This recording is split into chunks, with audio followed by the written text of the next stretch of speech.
My sister joked, "It's tradition to leave you out, don't be so sensitive." So I sent Grandma a framed portrait of me with a Pulitzer. Then I waited for the group text to explode. My name is Sarah, and this is the story of how my own sister pushed me too far, and how I finally got the revenge that was 15 years in the making. Let me start from the beginning, because context matters in stories like this. I'm the youngest of 3 kids in the Martinez family.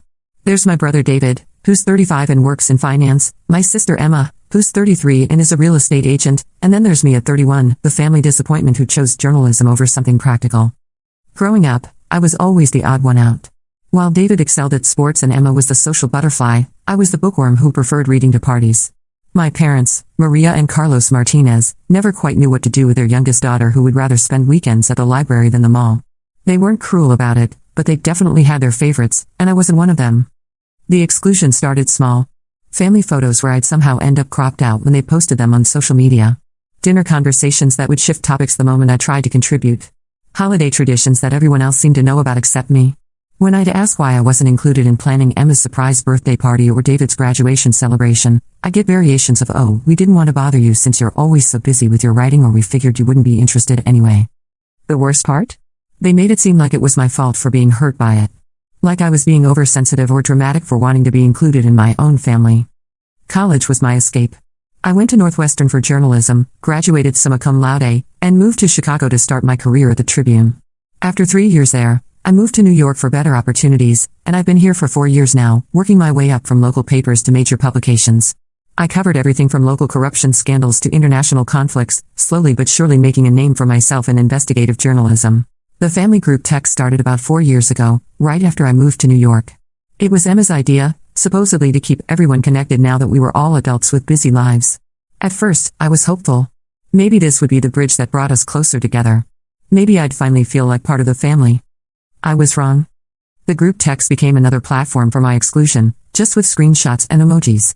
They'd share photos from family gatherings I wasn't invited to, make plans for holidays without consulting me, and generally treat the chat like I wasn't there unless they needed something from me. The breaking point came 2 months ago, right after I'd achieved something I'd been working toward my entire career.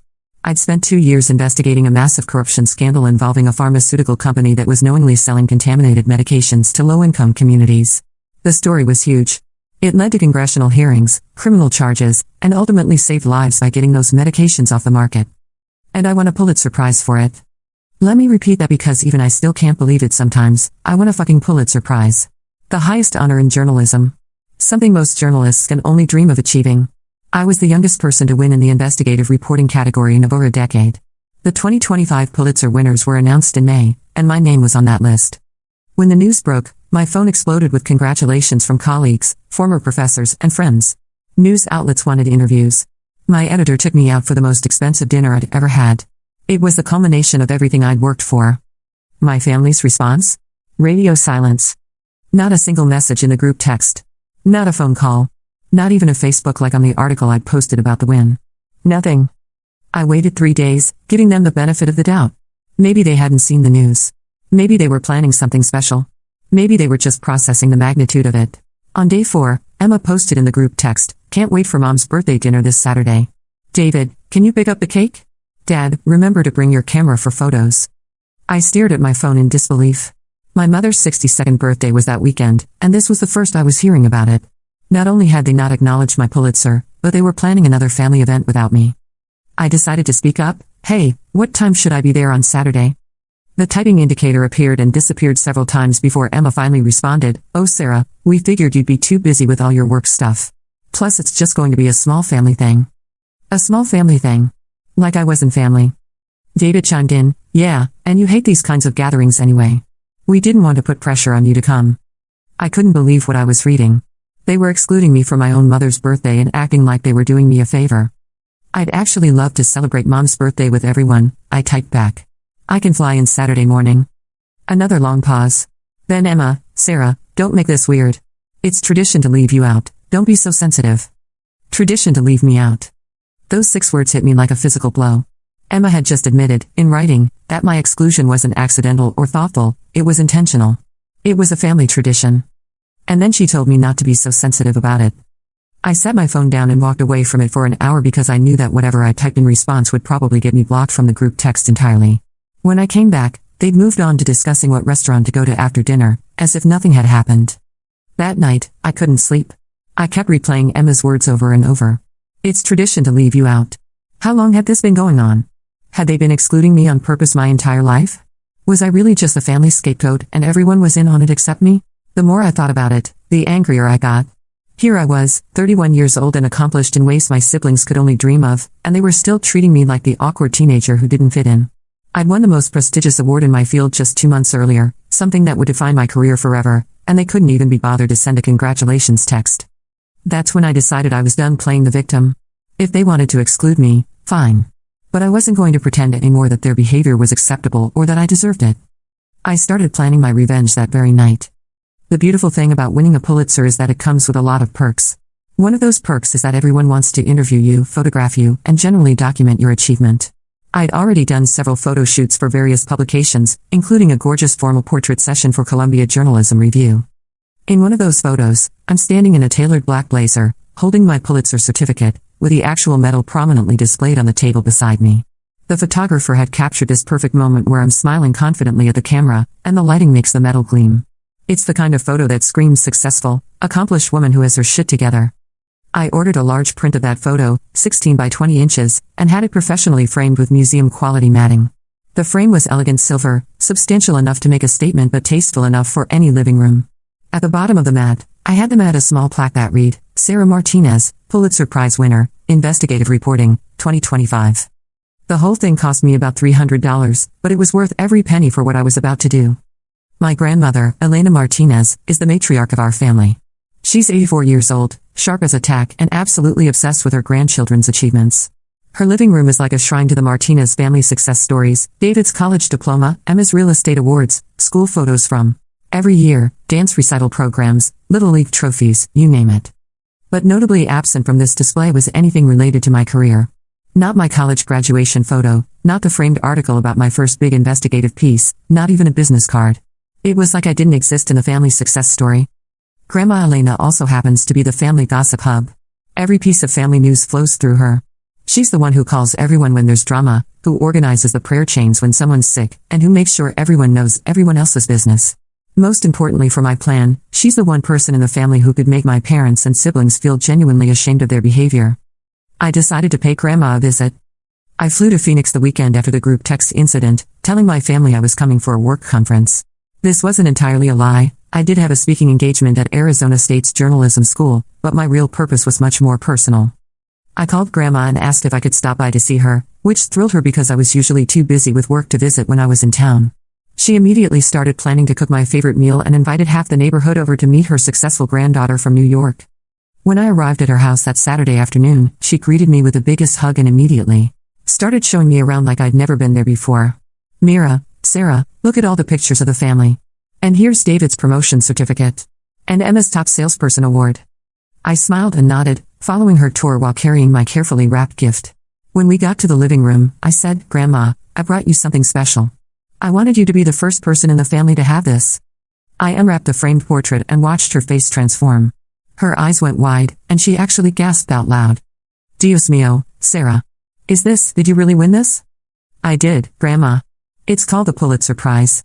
It's the highest award a journalist can receive.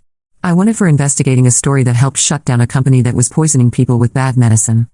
She stared at the photo for a full minute, taking in every detail. The medal, the certificate, my confident smile, the professional quality of the portrait. Then she looked up at me with tears in her eyes. Why didn't anyone tell me about this? When did this happen? How long ago? About a month ago, I said carefully. I thought the family would have mentioned it. Her face changed from joy to confusion to something that looked suspiciously like anger.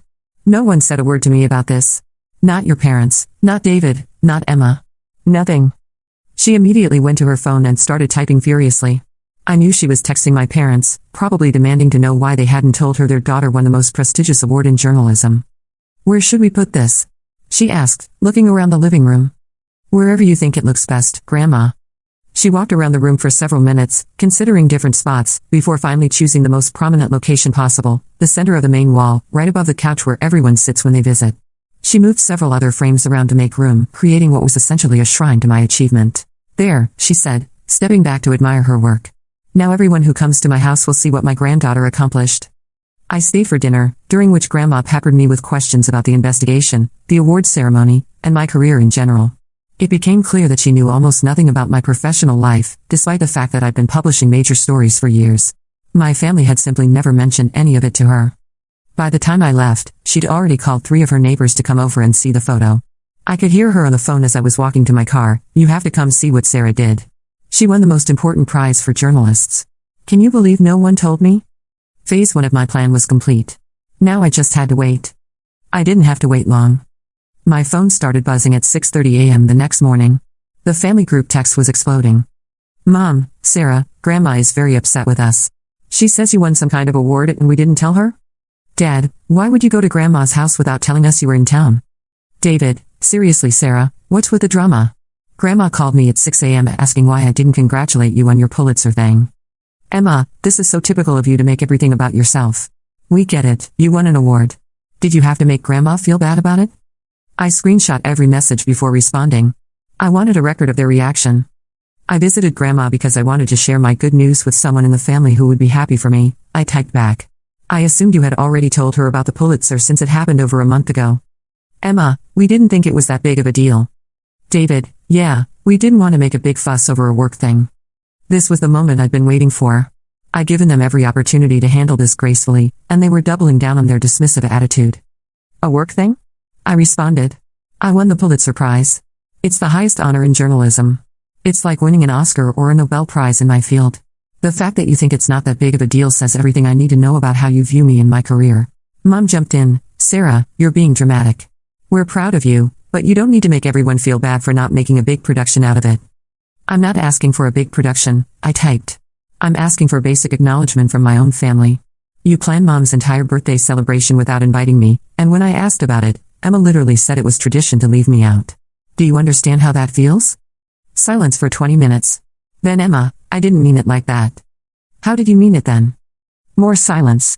David finally responded, "Look, Sarah, maybe we could have handled things better, but going to Grandma behind our backs was manipulative." "I didn't go behind your backs. I visited my grandmother and shared good news with her. The fact that you're more upset about Grandma finding out than you are about excluding me tells me everything I need to know. Dad, this family doesn't need this kind of drama." "You're right," I responded. "It doesn't. That's why I'm done participating in it." And then I did something I'd never done before. I left the group text. But my revenge was just getting started. Within hours of leaving the group text, my phone started ringing. First Mom, then Dad, then David, then Emma. I let every call go to voicemail. I wasn't ready to talk to any of them yet, and I wanted to see how far they'd go to try to smooth things over now that Grandma was involved. The voicemails were illuminating. Mom's was defensive and hurt. "Sarah, I don't understand why you're being like this. We've always been proud of you. Just because we don't make a big deal out of every little achievement doesn't mean we don't care." Every little achievement. A Pulitzer Prize was a little achievement. Dad's voicemail was more direct. "Mija, your grandmother is very upset, and now your mother is crying. I don't know what you're trying to prove, but this needs to stop. Call me back so we can figure this out." David's was annoyed. "Sarah, seriously, what is your endgame here? You've got Grandma thinking we're terrible people, and now she's calling everyone in the family asking why we didn't tell her about your award. Just call me back so we can fix this." But Emma's voicemail was the most revealing. "I can't believe you would manipulate Grandma like this. You know she's going to take your side because you're her favorite, and now you've made all of us look bad. This is so typical of you. You can't just be happy with your award, you have to make it into this whole thing where you're the victim. Call me back." My award. The victim. I saved every voicemail. The next phase of my revenge came courtesy of Grandma Elena herself. I didn't even have to orchestrate it, she took the initiative entirely on her own. Apparently, after I left her house, she'd spent the entire evening researching the Pulitzer Prize. She looked up past winners, read about the selection process, and fully grasped the magnitude of what I'd accomplished. By the next morning, she was furious with my parents and siblings. She started calling extended family members, aunts, uncles, cousins, and telling them about my award. But she didn't just share the good news, she shared her disappointment that the immediate family hadn't bothered to tell her or celebrate it. "Can you believe Sarah won the Pulitzer Prize and no one in the family said anything to me?" she'd say. I had to find out when she came to visit me herself. What kind of family doesn't celebrate something like this? Word spread through the Martinez family network like wildfire. Suddenly, my phone was buzzing with congratulatory calls and texts from relatives I hadn't heard from in years. Cousin Miguel in Denver. Aunt Rosa in San Antonio. Uncle Fernando in Los Angeles. All of them wanted to congratulate me on the Pulitzer and express their confusion about why they were just now hearing about it. Each conversation followed the same pattern. Sarah, Grandma Elena just told me you won the Pulitzer Prize. Congratulations. When did this happen? About 2 months ago. 6 weeks? Why didn't your parents tell anyone? We would have thrown you a party. I don't know. You'd have to ask them. The family grapevine was working exactly as I'd hoped it would. My parents and siblings weren't just dealing with Grandma's disappointment anymore, they were fielding calls from the entire extended family, all asking the same questions. Why didn't you tell us? How could you not celebrate this? What's wrong with you people? 3 days after I left the group text, I got a call from my cousin Patricia, who lives in Phoenix and is particularly close to Grandma Elena. Sarah, she said, I need to ask you something, and I want you to be honest with me. Is everything okay with your family? Grandma is really upset, and some of the things she's telling me about how they treat you, it doesn't sound right. I've been dreading this conversation because I knew it would make everything real. As long as I was the only one who saw the pattern of exclusion, I could almost convince myself that I was being oversensitive. But, having someone else notice it meant I wasn't crazy. What did Grandma tell you? I asked. She said they didn't invite you to your mom's birthday dinner. She said they have a group text where they make plans without including you. She said Emma told you it was tradition to leave you out. Sarah, is that true? I took a deep breath. Yes, it's all true. What the hell is wrong with them? Patricia's voice was getting louder. You're their daughter. Their sister. How do they justify treating you like that? I honestly don't know, I said. I've been trying to figure it out for years. And they didn't even acknowledge your Pulitzer? Sarah, do you know what a big deal that is? My friend works at the Arizona Republic, and she says journalists spend their entire careers hoping to win something like that. It's like winning an Olympic gold medal. That's what I tried to tell them. Patricia was quiet for a moment. Then, I'm going to call your mother. Patricia, you don't have to. No, this is bullshit. I'm calling her right now. She hung up, and I knew my parents were about to get another uncomfortable phone call. The calls from extended family continued throughout the week. Each one followed the same pattern: congratulations, confusion, and growing concern about my family's behavior. By Friday, I'd heard from more relatives than I'd talked to in the past 5 years combined. But the most unexpected call came from my cousin Roberto in Chicago. Roberto and I had been close as kids, but we drifted apart after I moved to New York. He worked as a marketing director for a major corporation and had always been one of the more successful cousins. Sarah, he said when I picked up, I just got off the phone with Grandma Elena, and I have to ask, what the hell is going on with your parents? What did she tell you? She told me about the Pulitzer, first of all. Congratulations, by the way. That's incredible. But then she started talking about how your own family didn't even acknowledge it, and honestly, I thought she was exaggerating. But then I remembered some things from family gatherings over the years, and I'm starting to think she wasn't. This caught me off guard. What do you mean? I remember last year at Cousin Linda's wedding, when everyone was talking about their kids' accomplishments. Your mom was going on and on about Emma's sales awards and David's promotion, but when someone asked about you, she just said you were still writing like it was some kind of hobby. I thought it was weird then, but I didn't think much of it. I felt a familiar sting. Even at extended family events, my achievements were being minimized. And there was that Christmas a few years ago, Roberto continued, when Uncle Fernando was asking about everyone's kids. Your dad mentioned David's new house and Emma's engagement, but when Fernando specifically asked about you, your dad just shrugged and said you were doing your thing in New York. Like you were some kind of struggling artist instead of a successful journalist. Each example hit like a small slap. I'd known my immediate family dismissed my career, but I hadn't realized they were doing it in front of the extended family too. Roberto, can I ask you something? When you think about our family, do you think of me as successful? He was quiet for a moment. Honestly? I always thought you were probably the most successful of all the cousins. You moved to New York, you work for major publications, you've written articles I've seen shared on social media. I assumed your parents were just being modest when they didn't brag about you. I had no idea they weren't even acknowledging your work. They weren't being modest, I said quietly. They genuinely don't think what I do matters. That's insane, Sarah. You won a Pulitzer Prize. Do you know how big that is?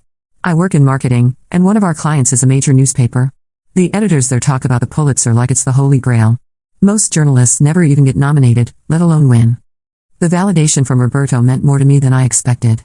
Here was someone who understood both the family dynamics and the significance of my achievement, and he was as appalled as I was. What are you going to do? He asked. I don't know yet. I'm still processing all of this. Well, for what it's worth, the whole extended family is talking about it now. And not in a good way for your parents. Aunt Rosa called my mom this morning asking if she knew about your Pulitzer, and when my mom said yes, Rosa went on this whole rant about how disappointed she was in Maria and Carlos. She said if one of her kids won something like that, she'd be calling everyone she knew to brag about it. After we hung up, I realized that my revenge had accomplished something I hadn't even intended. It had revealed that my family's treatment of me looked just as bad from the outside as it felt from the inside. I wasn't being oversensitive or dramatic. Their behavior was genuinely problematic, and now other people could see it too. The pressure was clearly getting to my parents. Dad called me again that Friday evening, and this time his tone was different, less defensive, more desperate. "Sarah, please call me back. Your mother is very upset. Everyone in the family is calling us, asking questions we don't know how to answer. Grandma won't speak to us. This has gone too far." But I still wasn't ready to talk to them. I wanted to see how much further this would go on its own. I got my answer the following Monday when Emma texted me directly, outside of the group text I'd left. "Sarah, we need to talk. This has gotten out of hand. Grandma is telling everyone we're terrible people, and now the whole family thinks we hate you or something. Can we please just figure this out?" I stared at the text for a long time before responding. "I'm willing to talk, but only if you're ready to have an honest conversation about how you've been treating me for years. This isn't just about the Pulitzer." "Fine," she replied. "Can we all get together this weekend? I'll fly to New York." That surprised me. Emma hated traveling, and she especially hated New York City. The fact that she was willing to come to me suggested she was taking this more seriously than I'd expected. "David and Mom and Dad too?" I asked. "Yes, we'll all come. We need to clear the air." I agreed to meet them that Saturday at my apartment in Brooklyn. Part of me was curious to see if they were genuinely ready to change, and part of me wanted to see how my revenge had affected them. Either way, I was finally going to get the conversation I'd been trying to have with them for years. Saturday morning, I cleaned my apartment and prepared for what I knew would be either a breakthrough or a complete disaster. I'd never had my entire immediate family in my space before.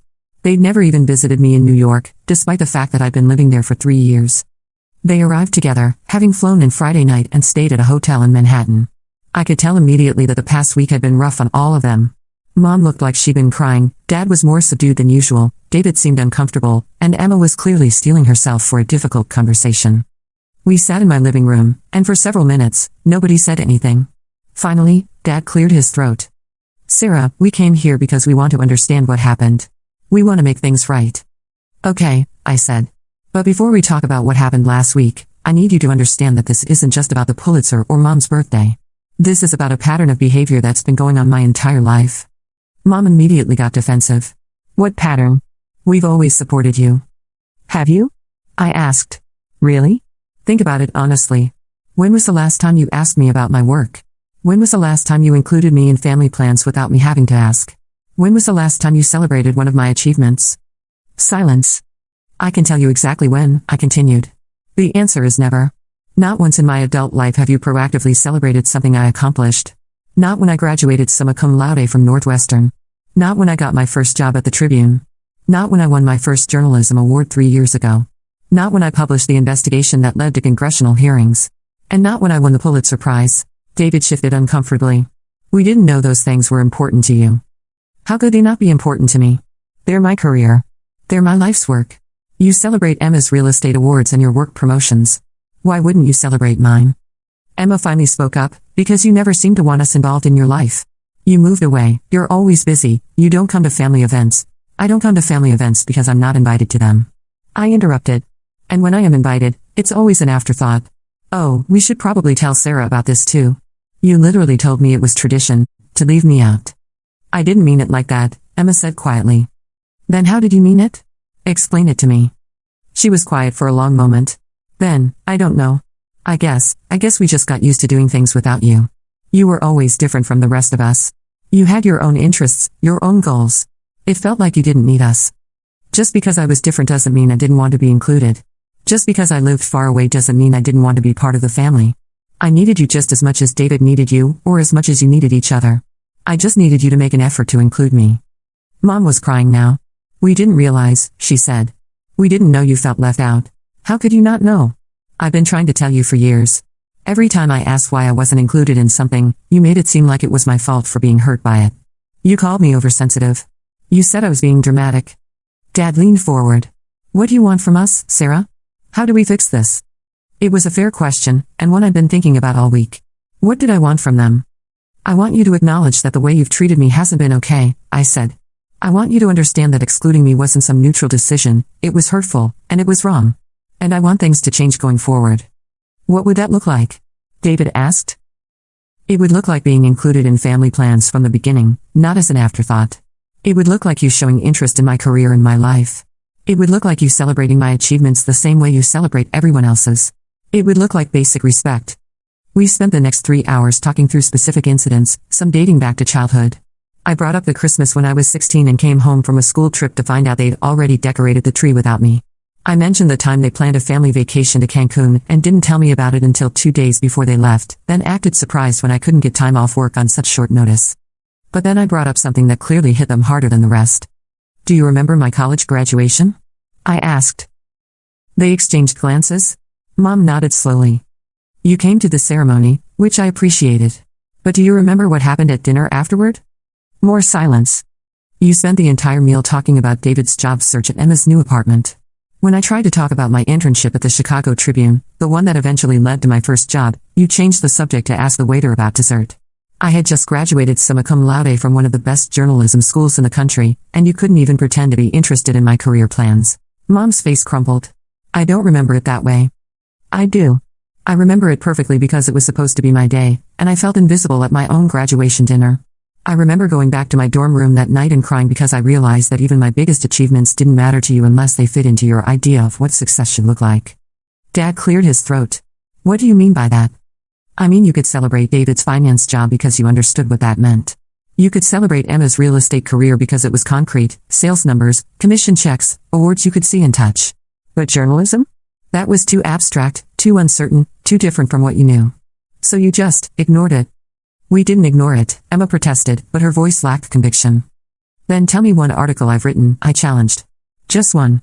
Tell me one story I've worked on, one investigation I've done, one award I've won before the Pulitzer. The silence stretched on for what felt like forever. Finally, David spoke up. That story about the corrupt city council member in Chicago. You were really excited about that one. I stared at him. David, that was my very first article as a reporter, 9 years ago when I was 22. And it wasn't about a corrupt city council member, it was about housing discrimination. The fact that you can't even remember the details of the one story you think you remember proves my point. The weight of their ignorance about my life seemed to settle over the room like a heavy blanket. I could see them realizing, perhaps for the first time, just how disconnected they'd been from my career, my achievements, my entire adult identity. Each example seemed to surprise them, as if they genuinely hadn't realized the cumulative effect of their behavior. But what struck me most was that they couldn't deny any of it. Every incident I brought up, they remembered. They just hadn't considered how it felt from my perspective. The conversation wasn't easy. There were tears, raised voices, and moments when I thought the whole thing was going to fall apart. But for the first time in my life, my family was actually listening to me. They weren't dismissing my feelings or telling me I was being too sensitive. They were hearing me. By the end of the day, we'd reached something that felt like understanding, if not quite resolution. They agreed to make a conscious effort to include me going forward. They acknowledged that they'd hurt me, even if it hadn't been intentional. And they apologized, not the kind of non-apology where they're sorry I felt bad, but actual acknowledgement that their behavior had been wrong. Emma was the last to leave, staying behind after the others had gone back to their hotel. Sarah, she said, I need to ask you something. When you went to Grandma's house, did you plan for all of this to happen? The family calls, the pressure, all of it? I considered lying, but decided honesty was more important. Yes, I planned it. I knew that showing Grandma the photo would lead to questions, and I knew those questions would make you all uncomfortable. She nodded slowly. I thought so. That was, actually pretty brilliant. Evil, but brilliant. I was tired of being the only one who was uncomfortable, I said. I was tired of suffering in silence while you all got to pretend everything was fine. I get it, she said. And honestly? We deserved it. The way we treated you, I'm ashamed of it now that I really think about it. I don't know how you put up with it for so long. I almost didn't, I admit it. I was seriously considering cutting contact with all of you permanently. Are you still considering that? I thought about it. I don't know. I want to see if things actually change. Today was a good start, but talk is cheap. I need to see consistent effort over time. Emma nodded. Fair enough. And Sarah? Congratulations on the Pulitzer. I should have said that months ago, but I'm saying it now. I'm proud of you. We all are, even if we're terrible at showing it. It wasn't everything, but it was something. The real test came over the following months. Would my family actually follow through on their promises, or would they slip back into old patterns once the immediate crisis passed? To their credit, they made an effort. I was added to a new family group text where they actually included me in planning from the beginning. When David got a promotion 2 months later, Mom called me specifically to tell me about it, just like she called Emma. When Dad's birthday came around, they asked me what dates worked for me before making final plans. It wasn't perfect. There were still moments when I could tell they were reverting to old habits, catching themselves mid-exclusion and awkwardly trying to course correct. But the effort was there, and it was consistent. The biggest change was in how they talked about my work. Suddenly, Mom was sending me articles about journalism and asking my opinion on current events. Dad started introducing me to his friends as my daughter, the Pulitzer Prize winner. Emma posted about my award on her social media, something she'd never done for any of my previous achievements. It felt strange at first, this new level of attention and inclusion. I'd gotten so used to being ignored that their interest almost felt performative. But over time, it started to feel genuine. They were learning how to be proud of me, and I was learning how to let them. The biggest vindication came 6 months later, during Christmas. For the first time in my adult life, I felt like a full participant in the family's celebration rather than an awkward outsider. They asked my opinion on the menu, included me in gift exchanges, and when relatives asked about the Pulitzer, my parents beamed with pride instead of looking uncomfortable. Grandma Elena, of course, took full credit for the family reconciliation. Sometimes you have to shake the tree to get the fruit to fall, she told me with a wink. The framed photo of me with my Pulitzer still held the place of honor in her living room, and she never missed an opportunity to show it to visitors. Looking back on the whole experience, I realized that my revenge wasn't really about punishment, it was about visibility. For years, I'd been invisible to my own family, my achievements dismissed or ignored. By strategically making my success impossible to ignore, I forced them to confront their own behavior and the hurt it had caused. The Pulitzer Prize was always mine, whether they acknowledged it or not. But having my family's recognition and respect? That was worth the elaborate scheme it took to get it.